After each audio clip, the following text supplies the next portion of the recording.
Hey, Blue Table fans! Today we're taking a look at a crab demon by a company called Creature Caster from Canada. And I gotta tell you, I absolutely love this model. Earlier this year, I made a goal to start collecting models from Creature Caster. They are a great company, and I have managed to pick up, I do believe it is 5 of their figures. They have about 20 figures in their line right now, and they're constantly adding to them. And I gotta tell you, this is just top of the line stuff. It's really, really nice. And as you probably know, I really use the miniatures mainly for role-playing right now, and I just have such a great time with them. They're so beautiful. So this guy, Creature Caster, bills this as a crab demon, but it's also quite suitable as a greater demon of Slaanesh for Games Workshop's Warhammer games, or it could be used as a Glabrezu demon, a type 3 demon, I do believe, from the old monster manual. In fact, we're going to take a look at some of that stuff here pretty soon. So, you guys have seen the 180. The artist here, one of my crew, he did some really great work with color choices.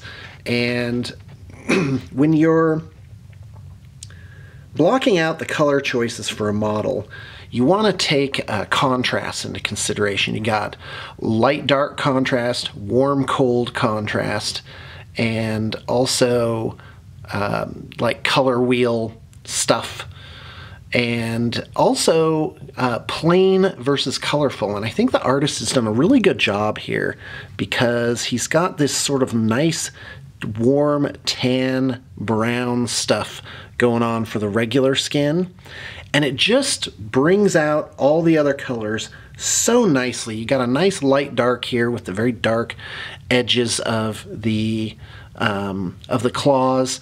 You have these really dark areas like on the feet. If you look down here, you see the feet end up almost black, and then you have sort of a turquoise or teal color.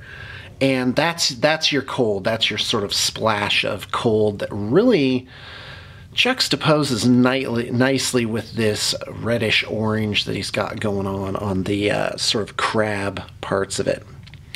So the base, normally I would have put this on a round base, probably a larger base. In fact, can I show you one? No, I don't have one handy. But we're going to take a look at how this sizes up with other models and also the grid system of a lot of games nowadays. And so let me just raise my camera here so we can get more of a bird's eye view of what's going on. Yeah, you can see Queen of the Demon web pits there. That is something that we're gonna take a look at. So you can see the smaller figure here on the right. That is a Barbarian Figure by Rackham, by the way, and that's a standard size model. And he takes up 1 square on a grid. That's a 25mm base, which is just perfect. Now this demon guy, let's go ahead and zoom in on those guys. He is on a 40, maybe 45mm base, and he's perfect as a large creature, which takes up 2 squares by 2 squares, or a 2" by 2" area. Now, if you look at our Glabrezu here, this demon, he has a 2" by 2" square base as well. But, of course, they've cheated just a little bit by giving him some extra area there. And he also fits the size space of a large creature, but obviously he is like way huger than those other guys, which is why I absolutely love the design of this figure, because the base size and shape is just absolutely perfect. You could leave it like it is and have this nice, pretty much 2" square, or you could remount him very easily on another type of base, put in some corking and rocks there to sort of disguise it, and he would be on a really great round base. And this guy definitely stands up to the greater demon type characters kits. In fact, hold on just a second.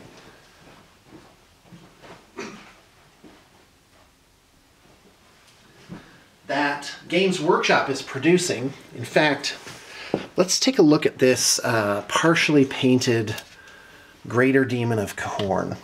So just look at those two together, and you can see this one actually is a little bit bulkier, and you know, so there's absolutely nothing wrong with these creature caster figures. And if you're comparing to Games Workshop, like you're looking at this maybe as a Greater Demon of Slaanesh, he makes just an absolutely outstanding centerpiece figure for that game. You would, of course, have to put him on a larger round base. I would recommend probably 75 or 80 millimeter, which would be about 3 inches in diameter. And yeah, he definitely fits, definitely stands up in every way to what's being published by Games Workshop right now. And by the way, this model is made of resin, so you will need super glue to put that guy together. And and he's a little heavier than Games Workshop plastics as well. Now, just a quick note here, if we look at this other demon, there's absolutely nothing wrong with this demon right here. This is great. This is I believe it's called a half Fiend by, it's from a board game called Massive Darkness. And this guy is just spectacular, and what a joy to paint. And they come assembled. There's very little mold lines. The sculpting is great. A lot of great stuff coming out of these board game Kickstarters. So congratulations to them. Now we're going to set all of this aside. And oh, and by the way, I'm going to be doing a separate video on this. This is actually from a game called Mythic Battles.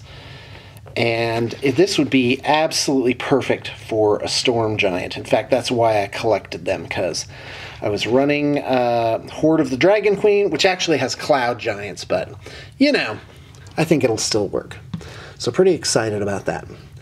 All right, in our remaining minute or two, let's take a look at the history of this type of demon. So if you look at this, this is the current monster manual for 5th edition D&D, and that's what they have for the Glabrezu demon. And in fact, they kept the names that originally came in the very first monster manual. And because originally it was like a type 1 demon, type 2, type 3, and then they just, as a subtext, they had these names. But they've gotten rid of the types, and now they just have the name here. And I don't know where those names come from. Do they come from like old Assyrian type mythology? I have absolutely no idea.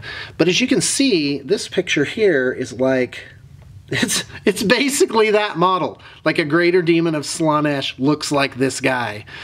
And as you can see, they're a large creature, so that means they go on that 2-inch square. And then here's from the Pathfinder book, just by comparison. This is one of the incarnations of this that I've actually liked better. Just the shape of the claws and sort of his general demeanor. I don't like the double horns. That looks a little silly to me, but it's pretty cool stuff. There's been a lot of great art about this. And then, of course, the first appearance in a module for that creature was Queen of the Demon Web Pits. Hopefully I've got some good focus on that. And as you can see on the left here, there's the first artwork that I've ever seen of that creature. So, and this came out in 1980. All right, guys, that is my video on this absolutely spectacular model by Creature Caster. It's one of the personal favorites from my collection. I'm really excited about it, and I hope you guys have enjoyed this video and got your inspiration for the day.